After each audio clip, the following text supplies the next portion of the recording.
What's up? I'm the Nature Hacker and this is your world.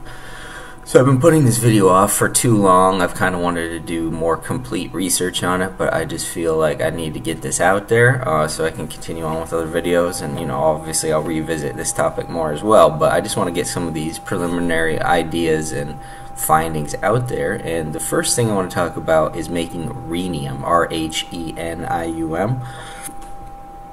This is also a precious metal, a noble metal, and I've figured out that it's produced from molybdenum oxide using the MOVI fusion, the muon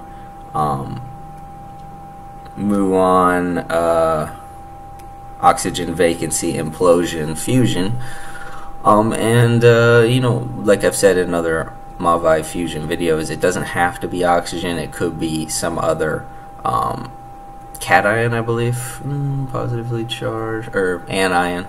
It can be another anion in the crystal structure aside from oxygen, like sulfur, fluoride, chloride, iodide, bromide, whatever, anything.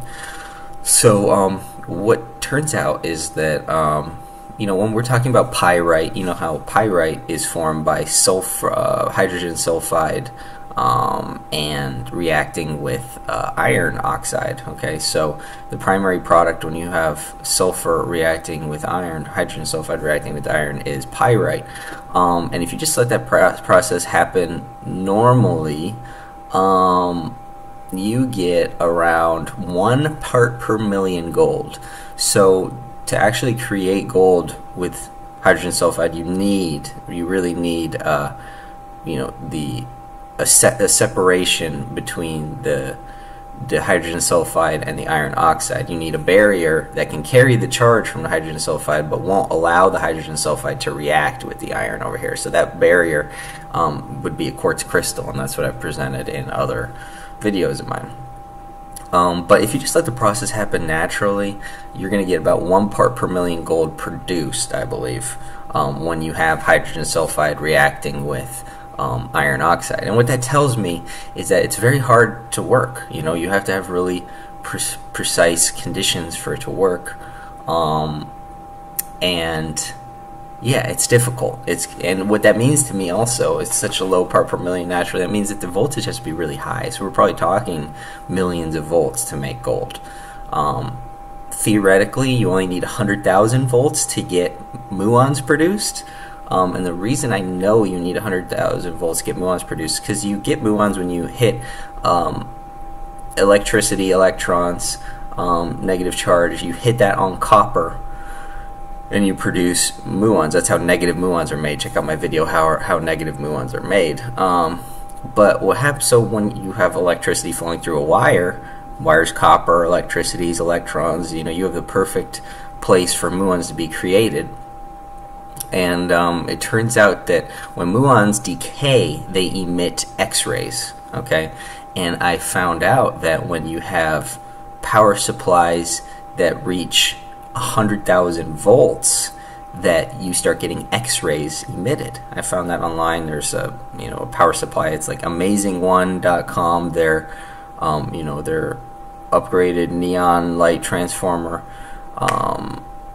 It reaches, I believe, it only reaches 15,000 volts, but they said in that there's some type of disclaimer there saying that if you reach 100,000 volts, you're going to start producing X-rays. And to me, that's obviously a smoking gun that we're creating muons. So really, we need theoretically only 100,000 volts to do muon oxygen vacancy and muon catalyzed. I like to add that in, muon catalyzed oxygen vacancy implosion fusion.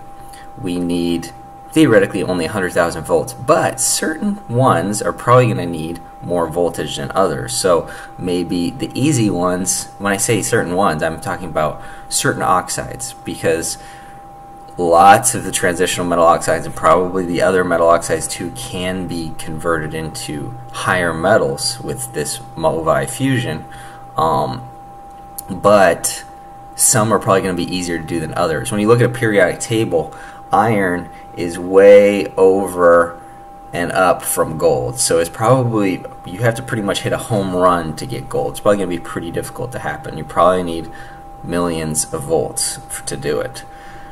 But, and like I said, that you only get 1 part per million of gold in typical pyrite iron sulfide.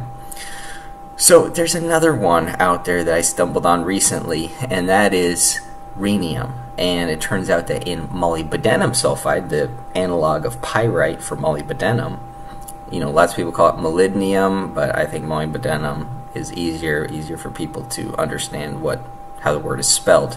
Anyway, molybdenum oxide and its analog molybdenite, it always has multi parts per million of rhenium in it. Now rhenium is, the analog from pyrite to gold is molybdenite to rhenium, okay? And there's always an abundance of rhenium present. Here's the interesting part. There's only that's the only place you can find rhenium in the world, is in molybdenite. So that's another smoking gun that, okay, we're definitely creating it here, because why the heck wouldn't it be anywhere else but in molybdenum sulfide, okay? That doesn't make sense. Now, so that's where we find rhenium. It's always present in multi-ppm, so it seems easier to make than gold from iron oxide, right? It seems easier. And yeah, and there's up to 2% rhenium in molybdenite. So it seems easier, at the same time harder. It doesn't seem like you can get massive rhenium deposits like you can get gold deposits. So it seems like in making gold from iron oxide, you need a huge voltage, but once you get it, boom, you can make a ton of gold, just a nugget of gold you can make. I mean, nuggets are from erosion processes, but you can make veins, okay? Let's say you can make veins of gold.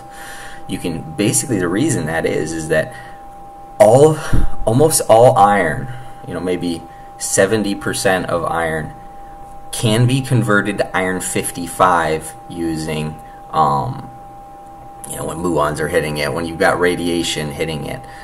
You can convert almost all iron into iron 55 that can be converted directly into gold. The difference here is that molybdenum, the isotopes are not so direct. It's like you can't combine all of the molybdenum isotopes into one that can convert to rhenium. You can't really do that. There's a multitude of isotopes out there of molybdenum, and you have to choose 2 different ones to combine into rhenium. I don't remember the numbers. It's something like you have to you can do the math yourself. I think it's like you have to add a 92 and a 94, because 93 doesn't exist or something like that. So you have to add like isotope 92 and 94 to get rhenium's atomic mass. But that's another cool thing, is we're finding these things, and the math adds up. My theory adds up that we can add 2 of them, 2 different isotopes of molybdenum together, and get a rhenium molecular weight, or atomic weight.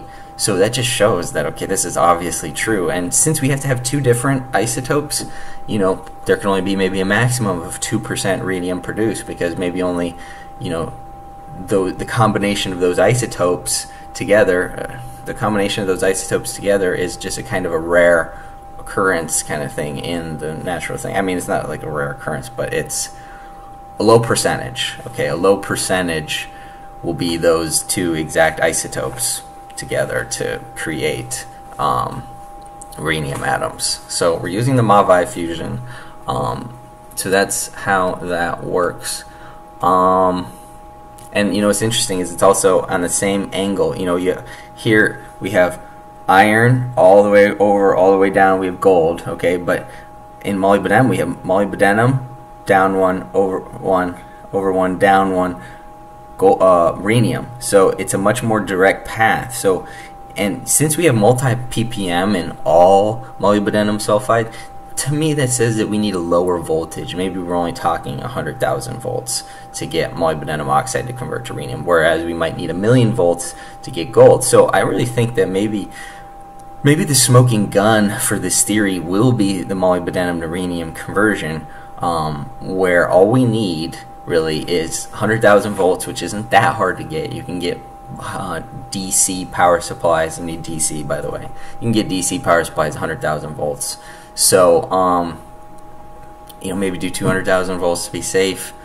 Electrocute some molybdenum oxide, and what I'm thinking is doing basically a capacitor thing, maybe a ball, a copper sphere, and then a copper cup, and then inside there squish a bunch of molybdenum oxide in there, and then just apply 100,000, 200,000 volts there. Maybe it's going to arc over, maybe not, but you're going to increase the percentage of rhenium in your sample. I'm very, very convinced. So that might be the best way to start with this, to prove the concept, to invest, sell the rhenium, make some money, invest in